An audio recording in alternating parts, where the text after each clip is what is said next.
สวัสดีค่ะเพื่อนๆ Dev Design UX UI กลับมาพบกันอีกแล้วนะคะ วันนี้เราจะมาสอนเพื่อนๆลดวัตถุจากภาพค่ะ จะใช้วิธีง่ายแค่ไม่กี่คลิกค่ะ ด้วยเครื่องมือ Pad Tool ค่ะ ไปดูกันเลย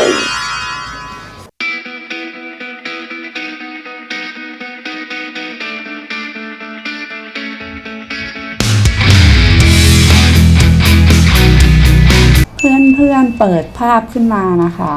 เรายังใช้ภาพเดิมนะคะ เดี๋ยวเราจะมาลบเป็ดตัวนี้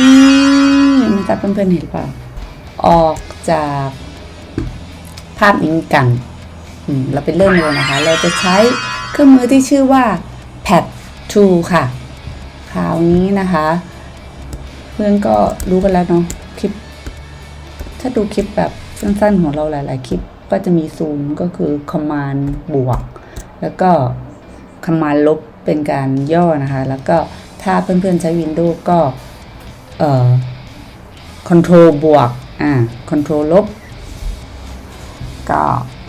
เดี๋ยวเรามาเริ่มกันเลยนะคะเพื่อนๆไม่อยากได้สมมติว่าเพื่อนๆไม่อยากได้เป็ดตัวนี้อยู่ในภาพแล้วเพื่อนๆจะง่ายมากเลยค่ะเพื่อนๆเลือกไปที่ Pad Tool นะคะแล้วเพื่อนๆก็ลากก่อนค่ะลากว่าเราจะไม่เอาส่วนไหนบ้างก็อย่าลืมเงานะคะคราวนี้เพื่อนๆต้องเช็คตรงนี้นะคะว่าให้เป็น Content Aware นะคะแล้วก็ Structure ก็อาจจะแค่4ก็ได้ค่ะแล้วก็ Color อาจจะแค่5ตัว Option ตัวนี้เป็นตัวปรับแต่งขนาดว่าหลังจากลบไปแล้วภาพหน้าตามันจะเป็นยังไงแนะนำเพื่อนๆให้ใช้กลางๆไว้ค่ะก็จาก1 ถึง 7ก็เราใช้4